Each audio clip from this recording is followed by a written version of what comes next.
और aggressive buying continue है और पूरा चार्ट पे मैंने व्यू क्लियर कट आपके साथ शेयर किया था कि स्ट्रॉन्ग ब्रेकआउट हुआ है। और ये कॉल को देखिए हमने कितना 15 रुपये में पकड़ा था और 80-90 रुपये में बेचा है। और अभी भी और देखिए हमने इस कॉल को एग्जिट नहीं किया है। अब इस चीज़ को मैंने एक बार और लॉजिक में समझाया था कि देखिए ये तो हमने 15 रुपये में खरीद लिया लेकिन 80 रुपये में एग्जिट कर दिया, लेकिन इसके अलावा हम ट्रेड में बने हुए और हमारा व्यू के अकॉर्डिंग ही ट्रेड चल रहा है। जैसे कि हमने ये वाला ट्रेड लिया, जैसे 500 का भी प्रॉफिट हुआ, ये अभी एक ट्रेड ओपन है जिसमें 400-500 का प्रॉफिट चल रहा है, तो 4000 तक का प्रॉफिट हुआ है। लेकिन ये सब जो प्रॉफिट है ना, ये देखिए अगर आप, यही चीज़ को मैं बार बार एक्सप्लेन करता हूँ, ये देखिए हमने 15 रुपये में खरीदा था, अगर हम 80 रुपये में बेच दिए उसके बाद भी तो 20 पॉइंट हमने कैप्चर कर लिया ना। अभी चल रहा है 104.5, तो रेट तो वही चल रहा है। लेकिन अगर मार्केट स्पीड में नीचे की तरफ डिप देता है तो हमें जो लॉस होगा ये वाला कॉल में कम लॉस होगा, ठीक है। इसके कंपैरिजन में इसमें ज़्यादा लॉस हो सकता है, या फिर हो सकता है कि हमें रिकवरी ना मिले, या जो भी हो सकता है। और थोड़ा सा जो साइकोलॉजी है वो भी डिस्टर्ब हो सकता है।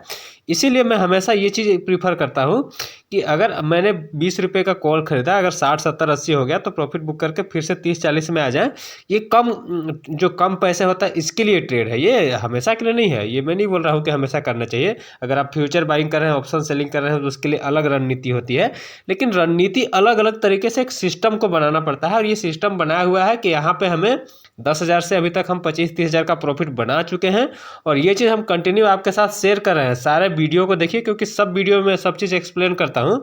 आज के दिन में देखिए क्या क्या, जैसे ही कि मार्केट ओपन हुआ तो एक बार इस कॉल ने लगाया 90 का हाई, 90 से फिर नीचे आने लगा, तो जैसे ही 80 आया हमने इसको एग्जिट कर दिया। उसके बाद हमने दूसरे कॉल्स में ट्राई किया और दूसरे कॉल में भी अच्छे प्रॉफिट हुए।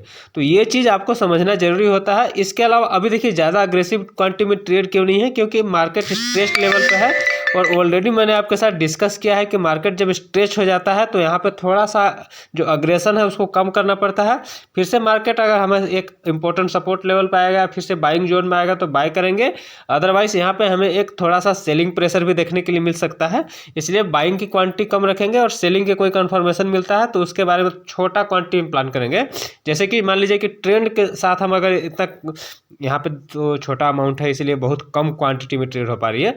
यही अगर बड़ी क्वांटिटी में ट्रेड हुई होती तो उसकी 50% क्वांटिटी में सेलिंग के ट्रेड होते। लेकिन क्योंकि काफ़ी कम क्वांटिटी में ट्रेड हो रही है तो इसको हम थोड़ा सा, इसीलिए मैं क्या करता हूँ कि अगर हमारे पास बाइंग के ट्रेड है तो केवल कम क्वांटिटी में बाइंग ही कर सकते हैं, तो सेलिंग नहीं करेंगे, ठीक है। क्योंकि क्वांटिटी, ट्रेंड के अगेंस्ट में जाने के लिए हमारे पास क्वांटिटी कम हो जाती है। अब उसके अकॉर्डिंग हमारी क्वांटिटी तो जीरो हो जाएगी ना। एक लॉट से काम ही कर रहे हैं, वो तो फिर जीरो लॉट से थोड़ा ना काम करेंगे। तो वही चीज़ आपको मैं एक्सप्लेन करने की कई बार कोशिश करता हूँ कि देखिए मार्केट है, जरूरी नहीं कि आपको एक दिन में ही बड़ा प्रॉफिट बन जाए। कई बार देखिए ट्रेंड के साथ रहे, देखिए 5,000 आसपास का, क्योंकि उस दिन भी कुछ प्रॉफिट हुआ था, तो एक ही ट्रेड में 4-5 हज़ार का प्रॉफिट हो गया। कोई दिक्कत नहीं है कि हमें एक बड़ा ट्रेड मिस हो जाएगा नीचे वाला, कोई दिक्कत नहीं है। क्योंकि फिर से हमारा कोई अगर अच्छा सेटअप बनेगा बाइंग या सेलिंग का तो फिर से हम अच्छा ट्रेड लेंगे। तो यही साइकोलॉजी के साथ ट्रेड में करता हूँ। और छोटी क्वांटिटी हो या बड़ी क्वांटिटी हो, साइकोलॉजी इसी टाइप की होती है। मार्केट का क्लियर कट व्यू होना जरूरी है, और क्लियर कट व्यू के साथ मैं ट्रेड करने की कोशिश करता हूँ, या तो बाइंग या फिर सेलिंग या फिर कंसोलिडेशन।